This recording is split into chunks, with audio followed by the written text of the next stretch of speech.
Hey guys, Mustang here bringing another Dragon Ball Z Dokkan battle video, and so thanks to the data download earlier today, we know that Cell Max is releasing tomorrow on global, I guess tonight, depending on which part you are in the world. This video is releasing at 7:30 PM UK time, and the banner comes out at 7:30 AM. So if you're watching this video as soon as it's gone up, if you got the notification and came straight to the video, first of all, good for you, shout out to you, but that means the banner will be dropping in 12 hours time. It is the normal time that banners drop, so obviously if you are a global player at this point, you probably are used to what times those are, right? It'll be the same time the Topo banner came out. So yeah, 7:30 AM for me, this banner will be releasing, and this marks another week in a row of a banner releasing. Global just going full steam ahead on the journey to the sync. And Cell Max dropping now is definitely a little bit annoying for some people, myself included, because I really want to summon for this guy. He's really, really good. So this is, as always, a summon or skip video before a banner comes out. Bear in mind, I'll try and fit this in, sometimes I forget, but like these videos are of course more so aimed at people who are free to play or who only spend a little bit of money on the game, and obviously have to be a little bit more careful with their summoning choices.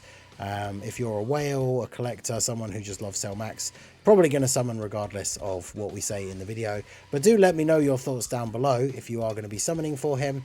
But we're going to talk about the unit himself, we're going to talk about his banner, obviously talk about everything going on in the game at the moment. So do hit that like button if you're enjoying the video, and subscribe to the channel if you are new.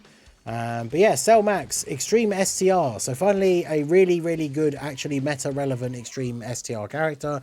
I know people have been struggling with the missions where it's like use an extreme unit of each typing, and Extreme STR is usually the most difficult one to choose for. So Cell Max comes out, very good Extreme STR unit. I mean, some people have him at number 2 unit in the game, like even now with the other stuff that's come out on JP. So obviously very strong option for the Extreme STR. He leads artificial life forms or super bosses, 4 key, 150 to stats. Obviously he's a yellow coin LR, so leader skill not the best, but be good for things like Battlefield. But it's not his leader skill we're worried about as much. His super attacks, the 12 key, greatly raise attack for 1 turn, does colossal damage to the enemy, and it is an unarmed super, so RIP versus Kid Buu, I guess. The ultra super, the 18 key, is the maximum disaster, which is a key blast, greatly raises attack for 1 turn, mega colossal damage to all enemies, and greatly lowers attack and defense.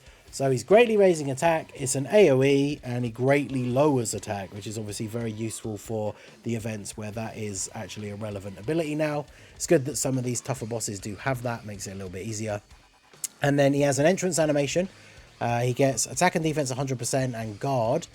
Launches an additional attack that has a high chance of becoming a super for 3 turns from his entry turn, as long as you have another artificial life form or super boss ally on the team. So he gets a bump to stats, guard, and an additional attack that has a high chance to become a super for 3 turns. Then his base kit is key 5, attack and defense 300%. He gets an additional 1 key up to 5 and attack 20 up to 100% with each attack performed, so 5 attacks, and then an additional key 1 up to 5 and defense 20% up to 100 with each attack received. So again, 5 times. But that means once he's been hit 5 times and attacked 5 times, he has 10 extra key. And bear in mind, he starts with 5 anyway. So from the leader skill, if he's on a normal leader skill where he's getting 3 key, that's 6. He gets 5 from his base passive, that's 11. And so then when he's fully built up with no links active, he's going to be at 21 key, which is pretty great. He launches an additional attack that has a high chance to become a super. That's part of his base kit. So obviously if you have the intro up, he's going to do that twice. Additional defense 250% and reduced damage received by 30% when all allies in the same turn are artificial life forms, super bosses, or movie bosses. So obviously you want to run him on these specific teams, because 30% damage reduction plus another 250% is a heck of a lot. And then he gets an additional 250% attack and chance to crit 30% when there are no superheroes allies in the same turn. Now, that's the only time that really would ever come up, is like, you're going to run this guy on the Super Boss's team. If you're running him on Broly's team, I guess you can run Beast Gohan on Broly's team, but if you do that and then run Cell Max, then you obviously want to make sure they're not going to be on the same rotation, otherwise you're losing out on this attack buff. But it is only in the same turn and not on the team, so you could still run Beast Gohan and have him on the other rotation, and then have Cell Max on the separate rotation, and then they won't interfere with each other, so that'll be fine. He also gets an additional super within the same turn after receiving an attack. So if he's in slot 1 and gets hit, or if he gets hit by an AoE, he gets a guaranteed additional super. So while his intro buff is up, if he's getting hit first, he's got his normal attack, 3 attacks from his passive, and then the hidden potential. Now, obviously, he's an STR unit, so if you get him 55%, he's going to have level 5 crit, so you need to use skill orbs if you want him to have any additional. But that means he has the potential to super attack 5 times. And whilst he doesn't get any extra defense raise when he supers, he just already starts off with a boatload of defense and damage reduction. But each one of his 12 key supers greatly raises his attack again. So he can do an absolutely insane amount of damage. And then he has the active skill, massively raise attack temporarily, does ultimate damage to the enemy, defense plus 999%, and directs all enemies' attacks towards this unit. So he has the taunt ability like Beast Gohan or Gogeta or Sleepy Beerus. But instead of having dodge like the Gogeta, or like guard and just some high like defense and damage reduction like Beast Gohan, this guy just has an absolute mountain of defense because it's 999%. Yeah, that is not a typo. So I have seen screenshots of this guy from when he came out on JP on the active skill turn where he has like 17 million defense, which in terms of right now on global, because obviously we're talking about should you summon him on global, there is no super attack in the game that can do damage to him on the active skill turn.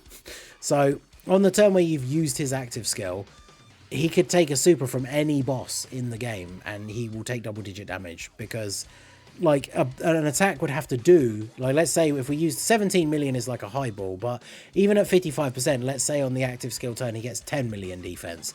There aren't any super attacks in the game on global currently that do 10 million damage. So he's surviving everything. I think even Golden Frieza's countdown at the end of the Golden Frieza red zone is like 8 million. So that would do double-digit damage to him as well if he had 10 million defense, which is insane. And the active skill can be used when all allies attacking in the same turn are artificial life forms or super bosses from turn 4, or when all allies attacking in the same turn are extreme from turn 6. Now, one of the things that's worth considering when thinking about summoning for this guy is, of course, we have the worldwide celebration coming up very soon, and we know that it is going to be Movie 8 Broly. Now, Movie 8 Broly, he's obviously not an artificial lifeform character, and he's not a super boss's character. So he won't trigger Cell Max's intro animation, and he can't be used for activating the active skill on turn 4. However, when you look at the passive, to get that extra defense and damage reduction, he needs artificial lifeform super bosses or movie bosses. So he still has the potential to be really, really good on Broly's team because he'll have his full passive active. And as long as you have a character on that team, if like, because we don't know what Broly's leader skill is going to be, I have a feeling one of his 170s will be movie bosses because the Broly from the anniversary, it was only one of his plus 30%. So I don't think we've had a new 170 movie boss leader for a while. So as long as you're putting a character on that team who is also a super boss or an artificial lifeform character, then you're going to get Cell Max's intro buff. And of course, the number one pick for that is probably going to be the AGL Broly from the anniversary. So this guy has the potential to be really, really good on Broly's team. So if you're looking forward to the worldwide celebration and potentially the new Broly setup, this guy does have the potential to be insane on that team as well. Because, I mean, he's super good, so he's going to be good on any team that you can run him on as long as you're able to meet these conditions for getting his, like, intro and everything, right? Now, the other thing to think about, of course, as well with the worldwide celebration coming up is the worldwide celebration probably starts in like 8 days from today because we haven't had the first countdown. So tomorrow we'll get the first countdown loading screen where it says 7 days until the worldwide celebration. So of course, with the worldwide celebration right around the corner, the biggest concern for all global players at the moment is just simply the amount of stones, or I was going to say that we have, more so the amount of stones that we don't have, because there's just been banner after banner after banner. I absolutely feel you guys on this. Like, this is one of the first times in a long time where I have not been able to like clear out the sales in the shop. I haven't been going ham on all of these banners because it's just too much, like all in such a short space of time. So that is probably the biggest thing to consider for a lot of people when choosing to summon or skip for this guy, is if you're somebody that's really hyped for Broly and the worldwide celebration, then of course you have to bear in mind that this banner's coming out like a week before him. So the interesting thing, of course, though, is he is a yellow coin LR. So if we switch over to the wiki page here and take a look at his actual banner from when he released on JP, his banner is Cell Max, the Int Golden Frieza being featured, which is actually kind of cool because he's Broly's banner unit. He's a really good support unit for super bosses. But I mean, I got one copy of him from Broly's banner and then have never pulled a copy of him since. Even with the summons that we've done since then for like Tech UI, all the Part 2 banners, Topo, like... So this guy being featured on the banner is kind of cool. The other two LRs are the Tree of Might Goku and the Int Rose. Neither of them are particularly great pulls anymore. I mean, Android 8, very outdated and locked to a specific team. AGL Goku Black, I mean, he wasn't really even good on release. The Int 16 is actually pretty good with his Easy A, and the AGL Cell Juniors are okay. And then we have the STR God Goku and the Physical Blue Vegeta. I mean, basically every featured unit on this banner, apart from Cell Max and Golden Frieza, is just not really worth pulling. I mean, Int 16 is kind of okay. It can still be decent, and then the Cell Juniors are like okay. So the banner quality itself is definitely not very good, but it is a yellow coin banner, which means it does have the pity system, which remember is not just the pity coins that you get per multi and for trading in SSRs, and then you need 200 coins to just buy a copy of Cell Max, but they also have the format where every third multi is guaranteed featured. So you could literally pull Cell Max on the third multi, the 6th multi, the 9th multi, goes all the way up to 21, I think, and then it stops with that system. But I think by that point you get enough. If you've done 21 multis, you'd have enough pity coins to actually buy him anyway. So the thing is, there is going to be, if we switch over to the Twitter view here and take a look at this is part of Proton's data download thread, so shout out to him. We talked about that in the video earlier today, but it was confirmed in the data download, which is to be expected because it's basically happened for every banner for the last like year or so now on global. But there will be purchasable tickets for the Cell Max banner, and these seem to be the same format that we got for the Ginyu Force and for the Ultimate Gohan during the Golden Week celebration, where it's the 30 ticket summon. It's the more expensive ticket pack, but you get 30 characters. It also gives you 30 pity coins. So the thing is, if you're somebody who spends on the game and you buy both of these ticket packs and then you use them for the banner, even if you don't pull Cell Max, you've basically then got the equivalent of like what, six multis worth, so like 300 stones worth of the pity coins already. So I found when I summoned on the Ultimate Gohan banner, I bought the ticket packs for him. By the time I'd summoned and then traded in some SSRs that I'd pulled from those multis, I only spent a little over 400 stones to get to the amount of pity coins. So if you're somebody who does spend money on the game and you want Cell Max, the ticket packs are definitely worth going for. Obviously you could just pull him on the ticket packs and then not have to worry about summoning if you just want to have him at 55%. Like Beast Gohan, he's one of those characters that will still be very, very good at 50%, but 55%, but obviously becomes even more impressive once you do actually get dupes for him. So at the end of the day, that's only for purchasable tickets, so only for people that spend money on the game. If you're not somebody who spends, then obviously you can't get these anyway, but the banner does have the every third multi is guaranteed. But I think when it comes to the banner, if we switch back to the banner view here, the banner is not very good. Cell Max is an incredible unit, but for people who are free to play or don't spend a lot of money on the game, it's really hard to say that I think you should summon for him. But at the same time, it's hard to say, oh yeah, just skip him, because he is so good. And because the pity system is a thing, it means you at least know that if you go a certain amount of stones into the banner, you are going to pull him guaranteed. Because it's 1,000 stones to get enough pity coins, but every SSR you trade in is worth another 3. So if you've got a newer account and a lot of these, like if you're pulling random unfeatured SSRs, but you don't have them rainbow, obviously it's going to be much harder for you to get to the number of pity coins because you can't trade all those units in. But if you're somebody in a position like me, where you've had an account for quite a while now, like basically, even if we look at the featured units, every single unit that I pull on this banner, pretty much, every SSR, unless it's Cell Max or Golden Frieza, who I do actually need dupes for. I think I might need one more dupe for Tree of Might Goku as well. But any SSR I pull on this banner pretty much is going to be worth 3 extra pity coins for me.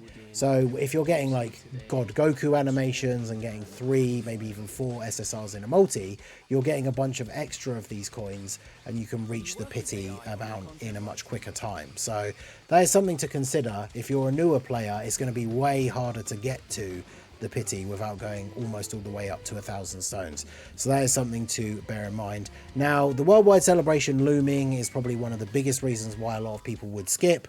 I do think personally, and I've said this before, people don't like being told to skip big hype flashy events and celebrations, but if you are a low spender or a free-to-play person, depending on how your summons went during the 9th anniversary, honestly, skipping the worldwide celebration and saving for the 10th anniversary is a good idea because it's in February, right? The games are going to sync, so Global's getting an anniversary again way sooner than we would have usually, because of course normally we wait a whole year, but instead we'll be getting the 10th anniversary in February, and the 10th anniversary is going to have the 9th anniversary characters on it, the worldwide celebration characters, and of course it's going to have the brand new 10th anniversary characters who will probably be the best units in the game.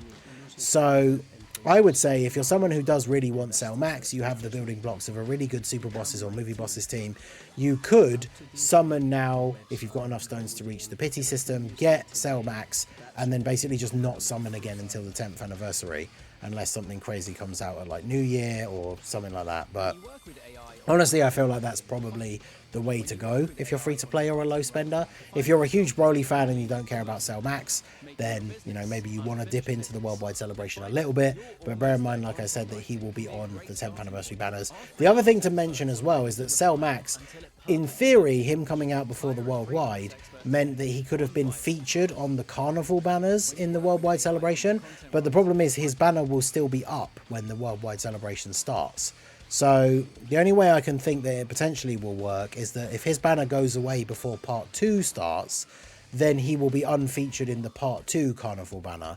But of course we have no idea at this point what that is, what the banner will be like, who the new unit's going to be or anything. So if you do want him but you know you kind of have to skip, if you are going to summon in the worldwide celebration, there is the potential that you could get him from either the part 1 or part 2 carnival banner. He could end up being in the part 1 carnival banner even though his banner's still up, but he obviously won't be featured, he's just going to be unfeatured. But we will have to wait and see. So let me know what you guys think down below in the comment section. Overall, to like answer the question of the title of the video, if you are a low spending player or a free to play player, as much as it sucks to say, probably should skip Cell Max, unless you have been specifically saving stones for him, obviously having the pity system to go in for. If you are someone who spends a bit, the tickets will obviously help you get there, and at least with the pity system you know that you will pull him eventually. Because the problem is you could save up like 3,000 stones for the worldwide celebration Broly and get incredibly bad luck and in those 3,000 stones not pull him, whereas you know that with 1,000 stones or less, based on however many SSRs you pull, you will get Cell Max because of the pity system. But let me know your guys' thoughts down below in the comment section. Are you summoning? Are you skipping? Are you in that brutal position that I imagine quite a few global players are in now, where you would really like to summon for him but you've got no stones? Let me know down below in the comment section. So that is going to be it for the video, guys. This has been the Masked Ningen. Smash that like button, subscribe to the channel if you are new, check out all the links down below, and I will see you all again soon. Have a good one.